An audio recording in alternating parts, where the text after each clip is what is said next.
Today I'll be reviewing GoodSmile Company's DX set of Gridknight and Goldburn, or as I like to call it, overpriced DLC. With this package you get two separate figures, Gridknight and Goldburn, alongside your accessories when transforming this figure into what they will eventually become. With that said, let's dive into the figure. When first witnessing the DX version of Knight-kun over here, it is evident that he is the less detailed of the two figures.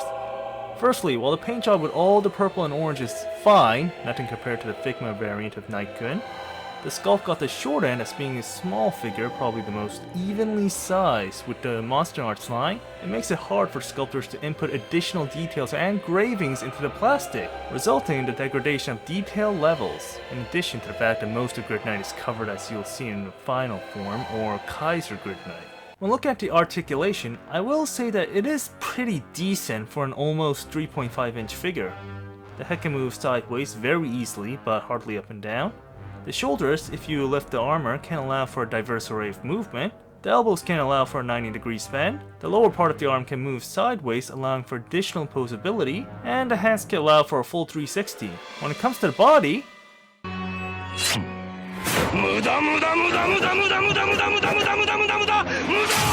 the legs can also move freely, better than the Figma variant. The knees, similar to the elbows, can move up to 90 degrees. And the feet can move quite a lot, especially up and down. When viewing the accessories that Knight can utilize, he comes with a pair of open hands that can be used for Gridknight to equip any weaponry, which we'll see later on.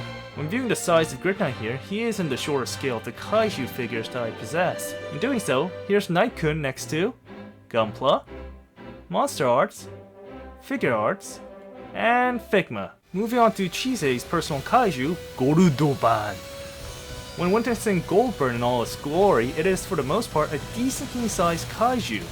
The wingspan is large enough for it to stand toe-to-toe with other kaiju figures such as the SH Monster Arts Godzilla, but it is in the shorter scale when it comes to kaijus capable of flight such as the NECA iterations of both Rodan and Mothra.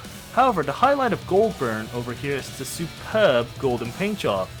Just by first viewing, any eyewitness can state that GoodSmile Company held back no strings whatsoever, as the gold is naturally blended onto the plastic without any paint blotches whatsoever. This is in addition to the blue paint job blended into certain parts, providing what at first seems to be a cyborg into a more naturalistic and organic kaiju, similar to that of kaijus depicted in the Monsterverse. When viewing the articulation, Goldburn comes with a lot of joints and movable parts that truly makes it a bird of prey. The head can move up and down, but only that. The inner parts of the wings can move front and back, while the end parts can move up and down. The legs can move in and out, alongside up and down very freely. The feet can move up and down, and the tail can move up and down. Of course. As stated previously, Goldburn, due to his wingspan, possesses a decent amount of size for it to stand out among your other kaiju figures. Here's Gorudoban next to Gunpla, Monster Arts, Figure Arts, and Figma. Moving on to the first transformation.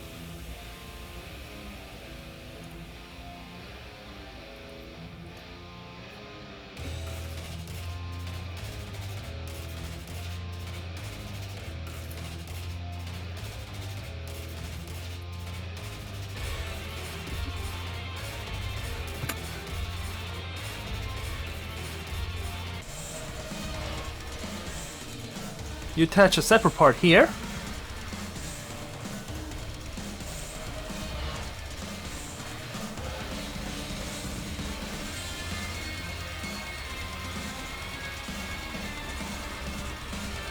The shield form. You also have to replace Knight-kun's hands to open hands. And here is Gorudoban's shield form that can be used as a defensive weapon for Gridknight to use against larger and more intimidating foes. Moving on to Gridknight's flight mode.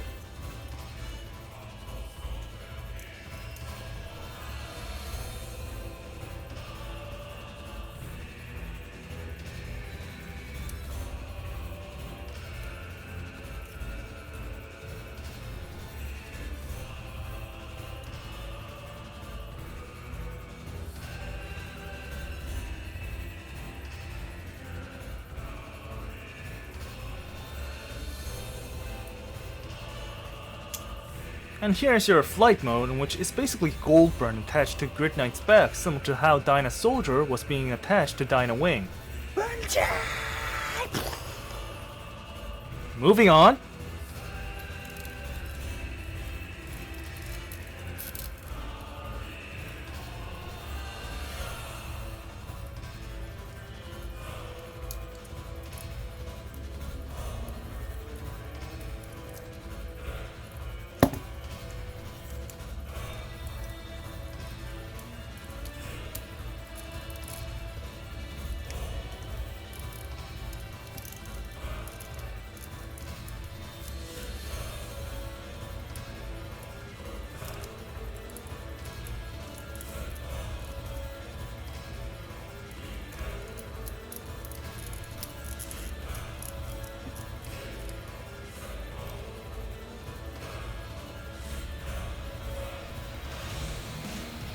And here's Dynamecha Cannon, which is basically Dynasoldier turned into an anti-tank weapon and being manipulated by Knight-kun. Unlike the shield form, this variant allows for an exclusively offensive capability, ideal for eliminating kaijus in one go. Moving on.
And here's Kaiser Grid Knight.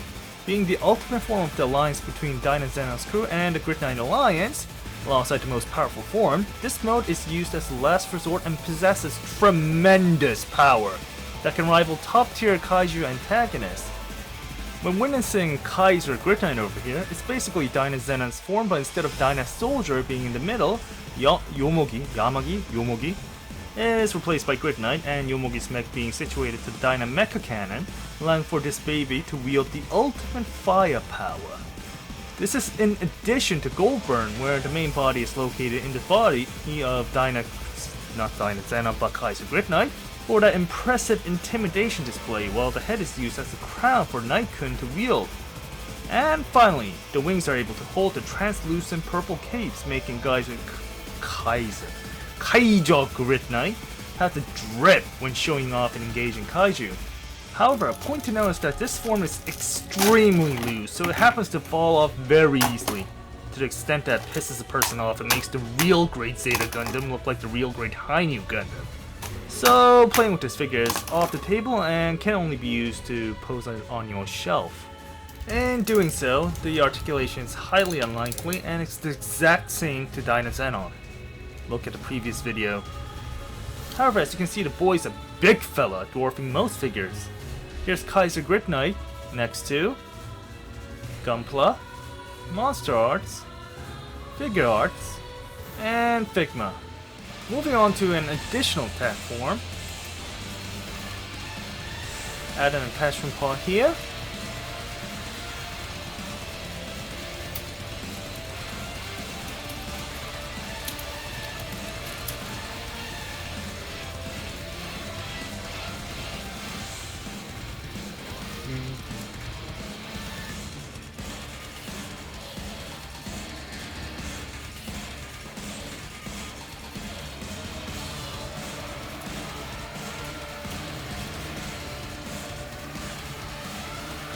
Here's Gridknight Goldburn standing on top of Dynarex, and it's the final attack form used against the kaiju, Kagura. If you've seen my previous Dynazeon video, it is basically Dynarex but with 2 additional characters attached, which, while it does make it kinda cool, is for the most part just used for extra punches, and most people in my opinion won't be posting this set into this form. In conclusion, the DX set of Gridknight and Goldburn is a set with its highs and lows. While the individual figures are impressive for their size, especially the paint job for Goldburn, the same cannot be said about the stability of the set, especially when combined into Kaiser Grid Knight, as it is too flimsy even when constructing it, and the limited articulation kills any chances for dynamic poses. However, the most detrimental aspect of the kit is that firstly, it is priced at about $80, so for the value you can obtain, these are far more impressive kits for about the same price. Secondly, with the Dynazeon set, this is just a tiny man and a bird which are unable to transform to something impressive, so you have to cough up an additional $200, making it about $280 in total for Kaiser Grid Knight over here. With that said, if you really love the show like myself and have a lot of disposable income, who am I to judge how an individual spends their hard-earned cash? But in my opinion, if you're searching for a figure that excels in the value for the price is given, I wouldn't recommend this kit and instead recommend the cheaper Real Great Hainu Gundam or the high-grade Universal Sentry Nightingale. What is my opinion if I love the series, but I'm not a fan of the figures? 簡単ですよ。本物の愛ってのは美女と野獣みたいに外見にとらわれない愛の形です。相手の姿が変わったくらいで冷めちゃう愛なんて最低。偽物ですよ。やっぱり私の愛は。This video is brought to you by viewers like you. Thank you. So I don't ask for your help. I beg for it! On what, you might ask? This. And this. Please. I beg you.